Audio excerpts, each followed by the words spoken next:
9 मई 1540 और 1582 ये दो तारीखें आप याद कीजिए, क्योंकि आने वाले 8 मिनट के इस छोटे से वीडियो में एक ऐसी तारीख आपके सामने मैं बताने जा रहा हूँ जो आपके रोंगटे खड़ा कर देगी।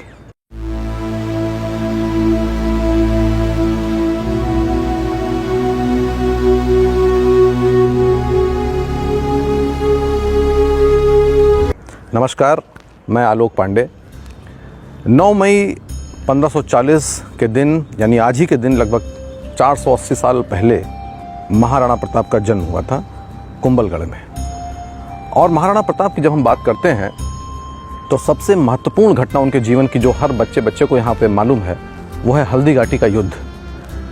हल्दी घाटी का युद्ध हुआ ही ऐसा था कि वो अपने इतिहास की पुस्तकों से कहीं जा नहीं सकता, भारतीयों की मानसिक प्रेरणा से कहीं जा नहीं सकता। लेकिन वास्तव में राणा को जो महाराणा बनाया है वो हल्दी घाटी का युद्ध नहीं, हल्दी घाटी के युद्ध के बाद का उनका 20 साल का वो संघर्ष है जो उनके शौर्य, उनके धैर्य, उनके डिटर्मिनेशन को, उनके करेज को, उनके बलिदान को हमारे सामने प्रस्तुत करता है। और आज भारतीय युवाओं के सामने जो एक हीन भावना की, और पर्टिकुलरली हिंदू युवाओं के सामने जो एक हीन भावना की स्थिति पैदा हो रही है, उसको दूर करने के लिए राणा के इस इतिहास को जानना बहुत ज़रूरी है। मित्रों, हम जानते हैं कि जब अकबर गद्दी पर बैठा तो उसके पश्चात उसने लगभग उत्तर भारत के पूरे क्षेत्र को अपने अधिकार में ले लिया था। लेकिन राजपूताना में सिसोदिया वंश एक ऐसा वंश था जो उस वक्त राणा प्रताप के अधीन था, जिसको वो जीत नहीं पा रहा था। और ये उसके लिए बहुत ज़रूरी था क्योंकि गुजरात का जो भी व्यापार था वो उसी क्षेत्र से होकर के करना पड़ता था।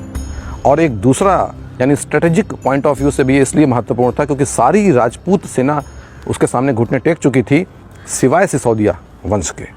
और जब तक वो उनके अधीन नहीं आता था तब तक पूरे राजपूताना की, पूरे हिंद की जो एक सॉवरेनिटी है वो उसके पास नहीं आ सकती थी।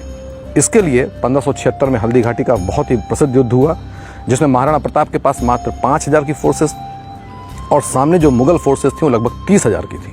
लेकिन उसके पश्चात भी ये युद्ध इतना भयानक हुआ था कि 5 से 6 घंटे चलने वाले इस युद्ध में कई मुगल सैनिक मारे गए। राणा प्रताप को पीछे हटना पड़ा। चेतक का शौर्य हम इसमें देखते हैं जिसमें वो उनको सुरक्षित स्थान पर लेके जाता है, अपने प्राणों की आहुति दे देता है। लेकिन इसके पश्चात भी मुगल फोर्सेस को डिसीजिव विक्ट्री जो कहलाती है वो नहीं मिल पाई थी।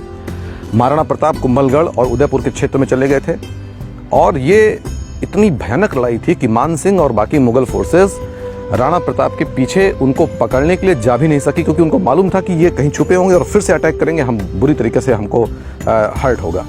इसलिए मान सिंह वापस चले जाते हैं। जब वापस जाते हैं तो अकबर इतना नाराज होता है कि वो उनको अपने राज दरबार में घुसने नहीं देता है। जो बाकी मुगल सूबेदार और सेनापति गए थे उन सभी को डिमोट करता है, यानी उनका जो एक मनसब का सिस्टम था उस मनसब में सभी को डिमोट किया जाता है, सभी के स्टेटस को नीचे कर दिया जाता है।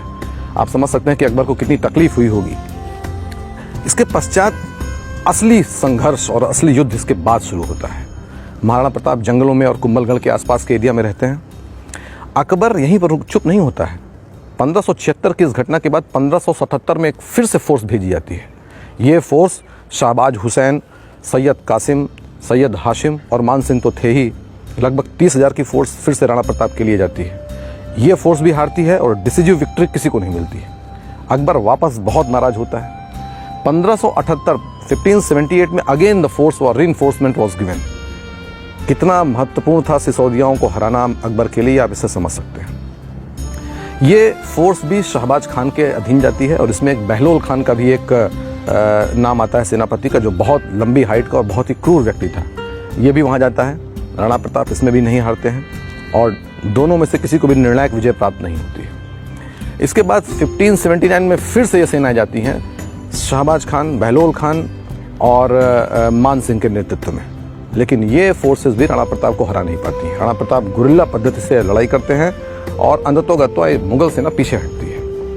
1580 में फिर से अटैक होता है। यानी देखिए अकबर के लिए कितना महत्वपूर्ण था। हर साल एक नई फोर्स के साथ वो राणा प्रताप को अधीन करने के लिए फोर्स भेज रहा था। 1580 में जो फोर्स जाती है उस फोर्स का जो नेतृत्व कर रहे थे वो मशहूर उर्दू सेनापति और उर्दू कवि अब्दुल रहीम खान खाना जी थे। इस फोर्स को भी कोई भी किसी भी तरीके की सफलता नहीं मिलती है। ये फोर्स भी वापस जाती है। लेकिन इन लोगों ने इस पूरे प्रकरण में ये काम किया कि 36 डिफरेंट लोकेशन पर मुगल चेकपोस्ट बनाई और सब जगह लगभग 1000, 2,000 की फोर्सेस रखी। यकीन मानिए कि जो राणा प्रताप को हराने के लिए फोर्सेस भेजी जाती थी, वो फोर्सेस 2, 5, 10 हज़ार की नहीं, 30, 40 हज़ार की मुगल माइटी फोर्सेस होती थी। आप कल्पना कर सकते हैं कि complete Mughal forces, Mughal army का लगभग 40 to 50% महाराणा प्रताप को हराने के लिए लगा था और लगातार लगा था। 1581 में एक साल राणा प्रताप को समय मिलता है, क्योंकि उस साल कोई भी उनके ऊपर अटैक नहीं होता है। और ये वही समय था जब भामा शाह जैसा एक नगर सेठ उनके पास आता है और कहावत इस तरीके की, मैं हल्दी घाटी भी गया हूँ, देवार भी गया हूँ, अन्य क्षेत्रों में भी गया हूँ, चावंड भी गया हूँ। कहावत वहाँ की ऐसी है और वहाँ के लोकल लोगों का कहना ये है कि ये इतने पैसे दिए गए थे कि 12 साल तक 25,000 की फोर्स बिना किसी दूसरे डोनेशन के ऊपर रह सकती थी और कायदे से मेंटेन किया सकती थी। भामा शाह का नाम इसीलिए अमर है और राजस्थान की सरकार में और बाकी अन्य सरकारों में कई योजनाएं उनके नाम पे चलती हैं।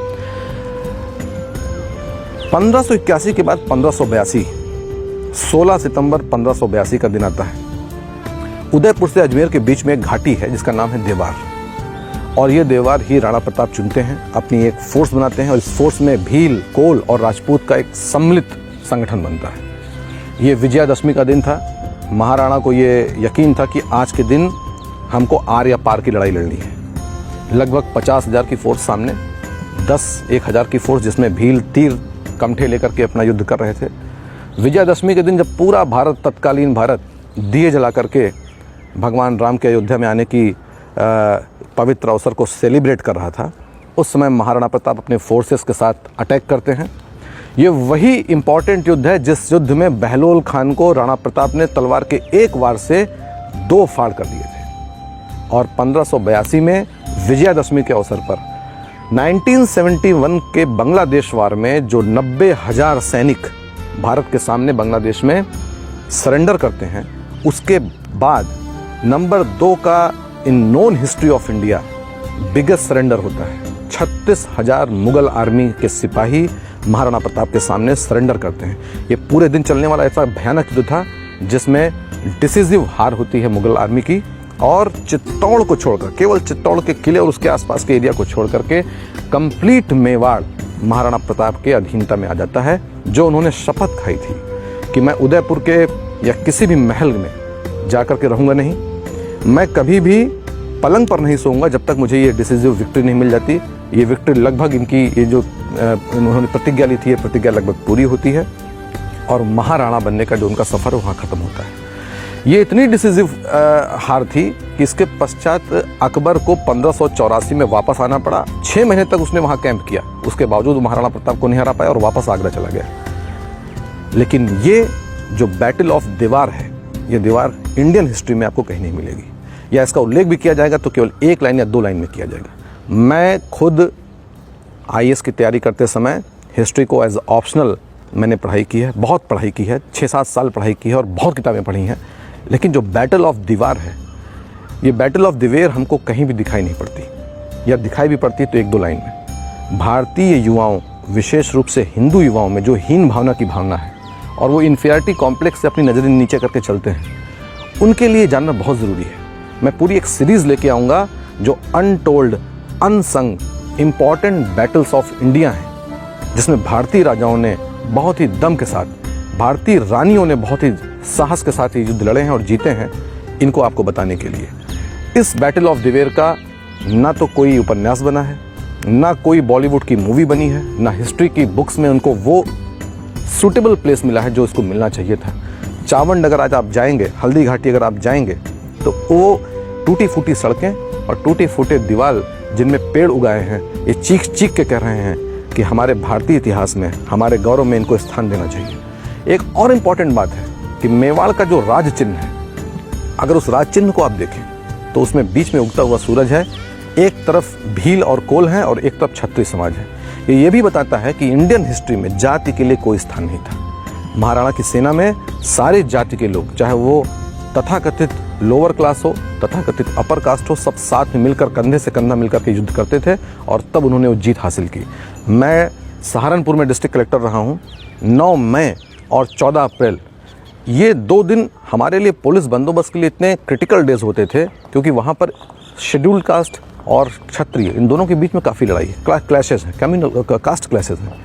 इनको आज से 400 साल के पहले के इस इतिहास को देखना चाहिए, आपस में एक होकर रहना चाहिए, और जो इन बैटल्स को और जो महापुरुष हमारे हैं जिनको ये गौरव हमको गौरव देते हैं, हमको हीन भावना से ऊपर उठाते हैं, इनके बारे में भारतीय युवाओं को पढ़ना चाहिए। बहुत बहुत धन्यवाद।